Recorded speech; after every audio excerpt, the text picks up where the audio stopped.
महानायक महात्मा ज्योतिबा फुले महाराज सामाजिक परिवर्तन की महानायिका माता सावित्रीबाई फुले के चरणों में नमन करते हुए इस विशाल भारत के संविधान के निर्माता, नारी के मुक्तिदाता और गांधी जी के जीवनदाता बोधसत्व परमादरणीय बाबा साहब डॉक्टर भीमराव अम्बेडकर जी के चरणों में नमन करते हुए इस गूंगे बहरे समाज को चेतना राजनीतिक सत्ता का अधिकार दिलाने वाले मानव साहब काशी राम के चरणों में नमन करते हुए दोस्तों आज के प्रोग्राम में आजाद समाज पार्टी के नवनिर्वाचित जिलाध्यक्ष बड़े भाई हमारे बीच में बैठे हैं पूरी टीम के साथ।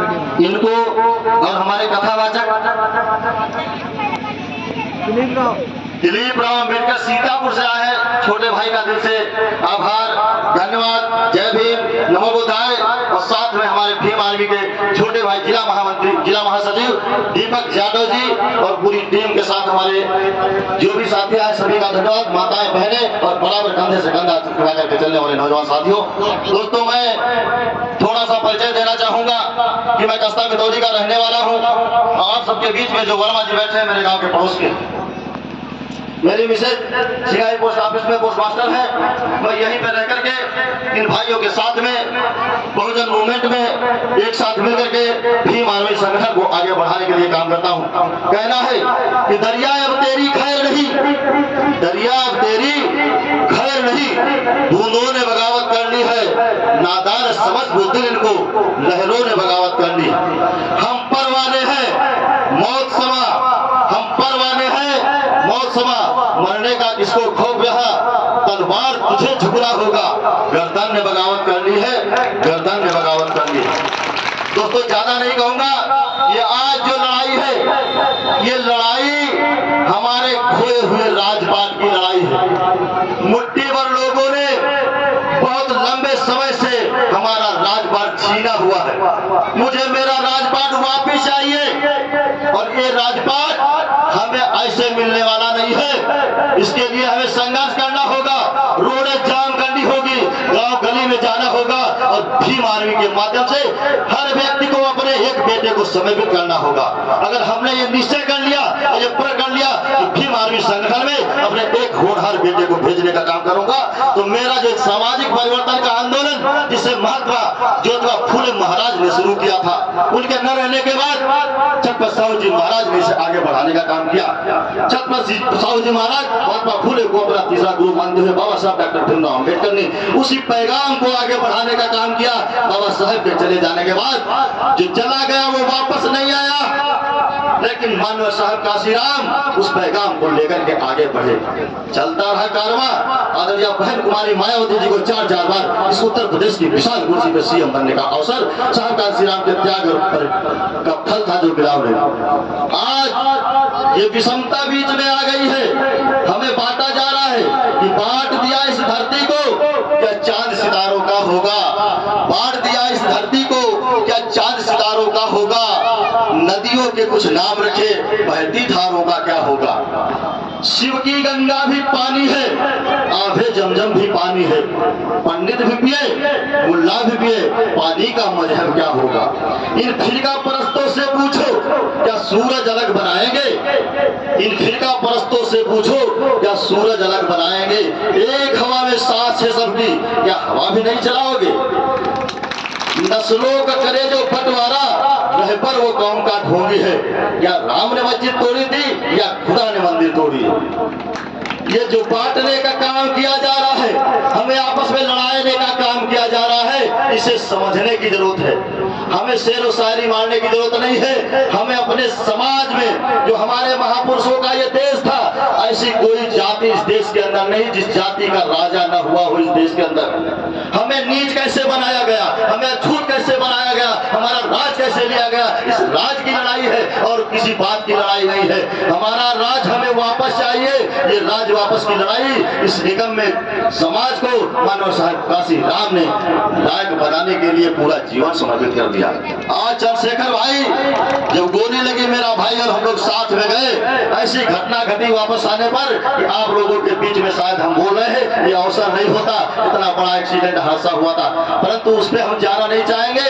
कहना चाहता हूँ कि ऐसे विडंबनाओं से दूर हो जाओ और चेतना लाओ अपने अंदर कि हमें हमें इस देश का शासक बनना, और शासक बनने के लिए हमें पूरी तरीके से ये सोचना होगा। हम कथा सुन करके घर पे सो जाए, इससे कोई भला होने वाला नहीं है। ऐसे भंडे जी आते रहेंगे, कथावाचक आते रहेंगे, कथा सुनाते रहेंगे, हम अपनी संख्या से अपने घर गाते रहेंगे, उससे कुछ भला होने वाला नहीं। हमें चेतना लानी होगी कि हमारे महापुरुषों का ये देश है, हमारे पुरखों का ये देश है। मेरे पुरखों ने बड़ी मेहनत से जो वृक्ष लगाए थे, वो वृक्षों को फल आज हम खा रहे हैं। और अगर हमने वृक्ष लगाने का काम नहीं किया तो आने वाली संतानें भूखों मर जाएंगी, फल नहीं पाएंगी। इसलिए एक कहावत में कविता चली थी कि हमारी हालत क्या थी कि चूल्हा मिट्टी का।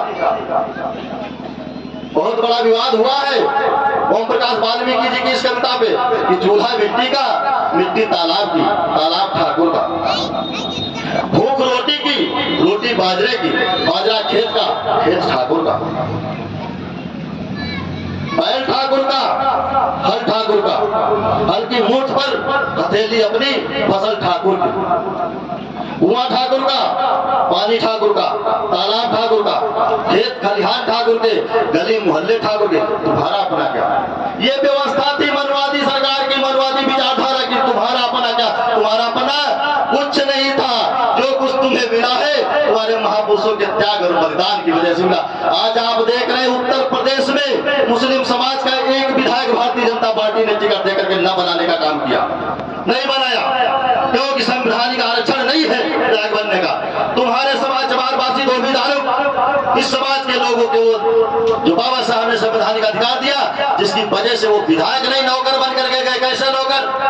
कि उनकी मजबूरी है कि मुझे चमार नौकर रखना है, मुझे धोबी नौकर रखना है, मुझे पासी नौकर रखना है। ये मजबूरी भारतीय जनता पार्टी की, क्योंकि जो बाबा साहब ने संविधान में लिख दिया कि तुम्हें इसे ही विधायक सांसद बनाना होगा, तो उन्होंने ढूंढा मुझे नौकर चाहिए, तो नौकर बना दिया। वो नौकर क्या कर रहे हैं? मेरी बाप बहनों की इज्जत लूटी जा रही है, हमारे ऊपर अन्याय हो रहा है, जुर्म हो रहा है। वो निकम्मे निठल्ले हमारा वोट लेकर के गए, लेकिन हमारी बात सदन में कह नहीं पा रहे। आज इतनी संख्या में विधायक और सांसद हमारे हैं 243, हम जब चाहे तब सरकार गिरा सकते हैं, लेकिन वो हमारे नहीं है। अगर तुम किसी की दुकान पे काम कर रहे हो तो मालिक जो कहेगा उसी काम को तुम करोगे। तो मालिक उनका कोई और है, उस मालिक के ये दुकानदार के नौकर है। और नौकर क्या कैसे करता है? जो मालिक फरमान जारी करता है उसी फरमान का सेवक पालन करता है। तो मुझे नौकर नहीं बनाने हैं, मुझे अपना सेवक बनाना है। वो कैसा सेवक होना चाहिए कि मेरे बीच का हो, मेरा अपना हो, मेरा भाई हो, जो मेरी बात को सदन में रख सके और मेरे ऊपर जो अत्याचार होता है तो मेरी लड़ाई को लड़ने का काम करे।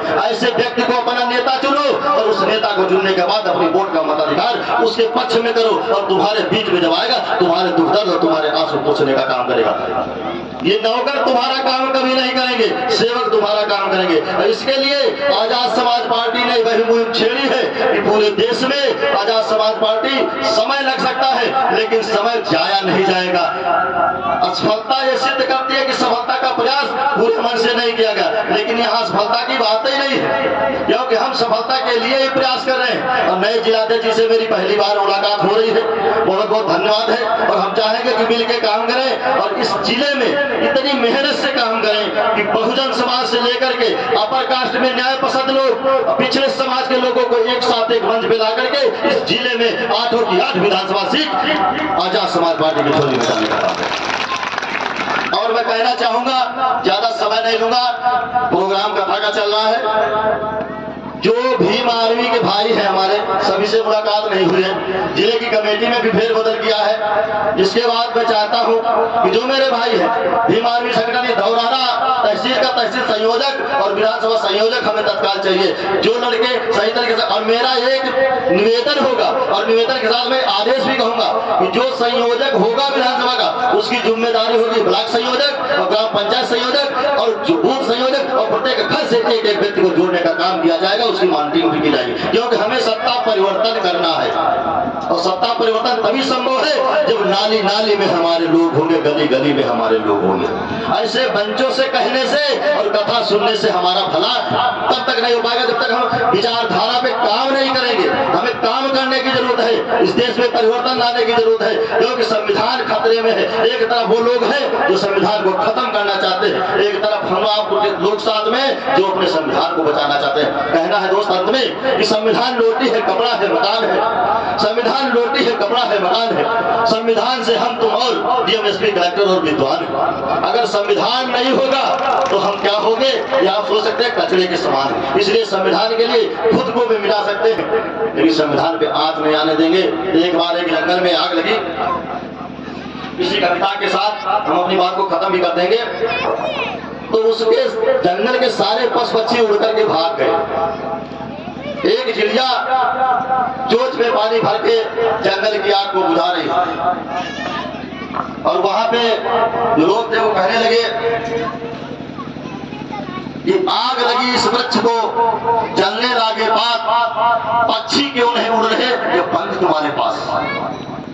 कुछ पक्षी उड़े भी नहीं, भागे वो भागे, कुछ नहीं उड़े। उन पक्षियों का जवाब आया कि फल खाए इस वृक्ष के, गन्ने की ने बात, धर्म हमारा यही है जलू इन्हीं के साथ। ये बात उस बात पे है कि महापुरुषों के फल खा रहे हो, उनकी विचारधारा पे अपने आप को मिटा दो। जब वो चिड़िया पानी डाल रही थी तो एक बंदर था, वो हंसने लगा। जो घर भी नहीं बना पाता है अपना, चिड़िया तो घोंसला बना देती, वो खीसे काट के हंसने लगा। तो उस चिड़िया का जवाब आया कि जब इस जंगल में आग को बुझा रही थी चिड़िया, उसने कहा कि जिस समय इतिहास लिखा जाएगा उस समय ये लिखा जाएगा कि मैं आग बुझाने वालों में शामिल हूं और तुम तमाशा देखने और आग लगाने वालों में शामिल।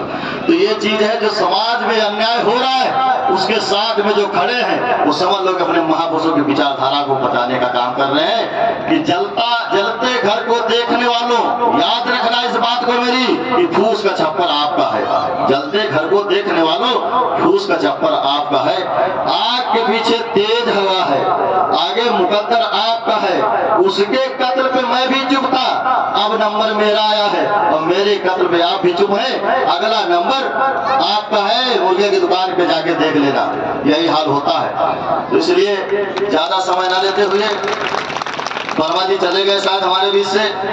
मैं रामस्वरूप वर्मा और जगदेव बाबू कुशवाहा जैसे महापुरुषों को आदर्श मानते हुए दो शब्द जरूर कहता वर्मा समाज के विषय में, लेकिन अब नहीं कहूंगा क्योंकि वो है नहीं यहाँ पे और कहना भी अच्छा नहीं है। इसलिए अपनी बात को यहीं पे खत्म करते हुए, जय भीम, जय भारत, नमो बुद्धाय।